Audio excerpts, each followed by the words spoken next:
नमस्कार। आज हम बात करेंगे एक ऐसी कहानी की जिसमें खोज है, दिल टूटने का दर्द है और आखिर में एक जबरदस्त जीत है। ये कहानी है चांद तक भारत के एक बहुत ही एम्बिशियस, एक बहुत ही नाटकीय सफर की।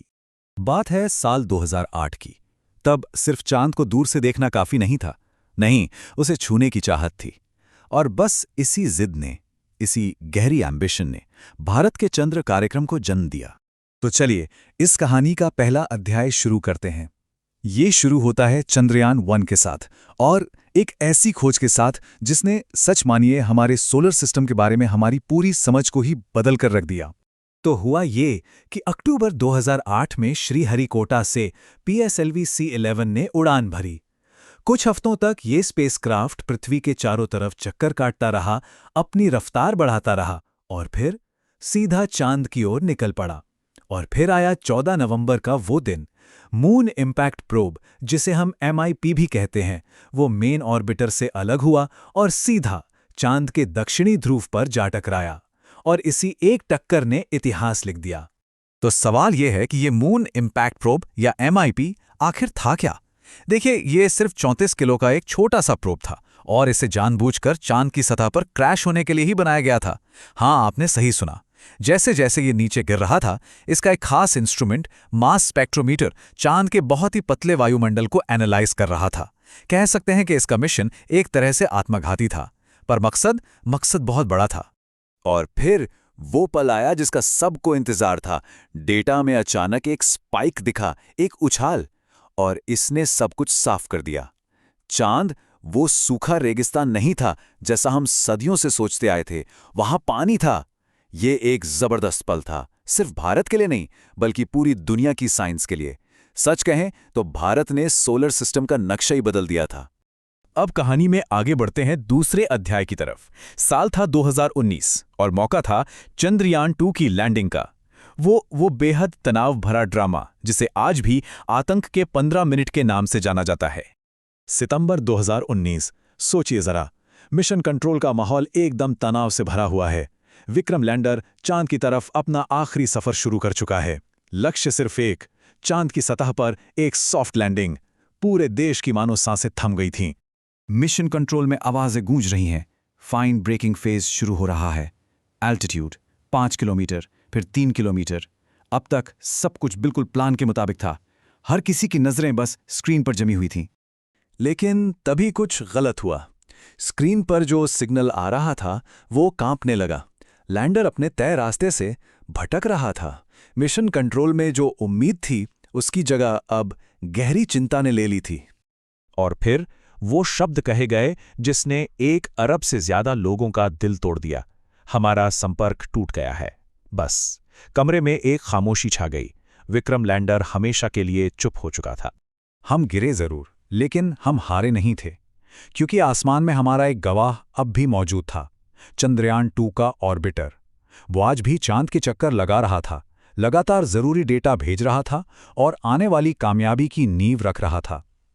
ये एक बहुत दर्दनाक सबक था, हाँ, पर यह पूरी तरह से नाकामी नहीं थी। और बस इसी सबक से शुरू होता है हमारी कहानी का तीसरा अध्याय। अब फोकस इस बात पर था कि इसरो 2019 की उस सीख से एक ज्यादा मजबूत, एक ज्यादा बेहतर अगला मिशन कैसे तैयार करता है। इस बार इसरो की सोच में, उनकी इंजीनियरिंग में एक बहुत बड़ा बदलाव आया। देखिए, चंद्रयान 2 को सफलता के लिए डिजाइन किया गया था, पर चंद्रयान 3 उसे विफलता के लिए डिजाइन किया गया था। इसका मतलब था कि हर छोटी बड़ी गड़बड़ी जो हो सकती है उसे पहले से सोचो और उसके लिए तैयारी करो।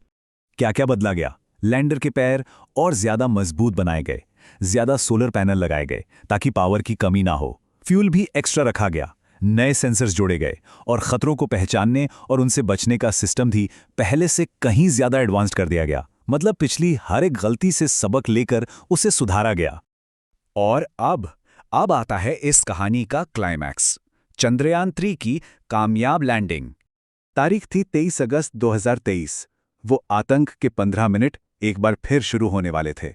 लेकिन इस बार माहौल में सिर्फ तनाव नहीं था, इस बार उम्मीद थी, एक मजबूत इरादा था, और हां, पिछली नाकामी का बोझ भी था। मिशन कंट्रोल में हर कोई बस अपनी सांसें थामे बैठा था। अल्टीट्यूड 800 मीटर, 1500 मीटर, और फिर लैंडर कुछ पलों के लिए हवा में एक जगह रुका, होवर करने लगा, ताकि लैंडिंग के लिए सबसे सही, सबसे सुरक्षित जगह को ढूंढ सके।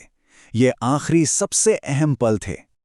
और फिर मिशन कंट्रोल से वो आवाज आई जिसने पूरे देश को जश्न में डुबो दिया। India is on the moon. Bharat चांद पर है। तालियों की गड़गड़ाहट और खुशी के आंसुओं के बीच सालों की मेहनत आखिरकार रंग लाई थी। चांद की सतह पर, साउथ पोल पर, विक्रम लैंडर ने मजबूती से अपने पैर जमा लिए थे। कुछ देर बाद एक रैंप नीचे आया और उस पर से धीरे धीरे बाहर निकला प्रज्ञान रोवर। और जैसे ही उसके पहिए चांद की मिट्टी पर चले, उन्होंने वहां हमेशा के लिए ISRO के लोगो और भारत के राष्ट्रीय प्रतीक अशोक स्तंभ की छाप छोड़ दी। लेकिन ये कामयाबी मंजिल नहीं थी, ये तो एक नए सफर की शुरुआत थी। तो चलिए अब ये देखते हैं कि ये जीत भारत के अगले बड़े मून मिशंस के लिए कैसे एक मजबूत नींव रखती है। इस प्रोग्राम की तरक्की को देखें तो सब कुछ साफ नजर आता है। 2008 में हुई खोज, हमें पानी मिला। 2023 में हुआ अन्वेषण, हमने लैंड किया और रोवर चलाया। और अब 2028 तक का लक्ष्य, वो है सैंपल रिटर्न, यानी चंद्रयान 4 के साथ चांद से मिट्टी और पत्थर के नमूने वापस धरती पर लाना। और ये अगली चुनौती, ये बहुत बड़ी है। अब बात सिर्फ चांद पर उतरने की नहीं है, बल्कि चांद की सतह से वापस उड़ने और घर लौटने की है। ये एक बहुत ही कॉम्प्लिकेटेड मिशन है। इसके लिए 2 लॉन्च करने होंगे और अंतरिक्ष में 2 स्पेसक्राफ्ट को आपस में जोड़ना होगा, जिसे डॉकिंग कहते हैं। सोचिए कितना मुश्किल होगा ये। तो आगे का रास्ता बिल्कुल साफ है। 2023 में हमने चांद पर अपने कदम जमाए। 2028 तक हम चांद का एक टुकड़ा धरती पर लाएंगे और 2040 तब एक भारतीय एस्ट्रोनॉट रोवर के निशानों की ठीक बगल में अपने कदमों के निशान छोड़ेगा। वाकई ये एक जबरदस्त सफर रहा है और ये हमें एक बड़े सवाल के साथ छोड़ जाता है। ये सफर आगे कौन से नए दरवाजे खोलेगा, इंसानियत के लिए कौन से नए राज उजागर करेगा। सच तो यह है कि इसकी संभावनाओं की कोई सीमा नहीं है।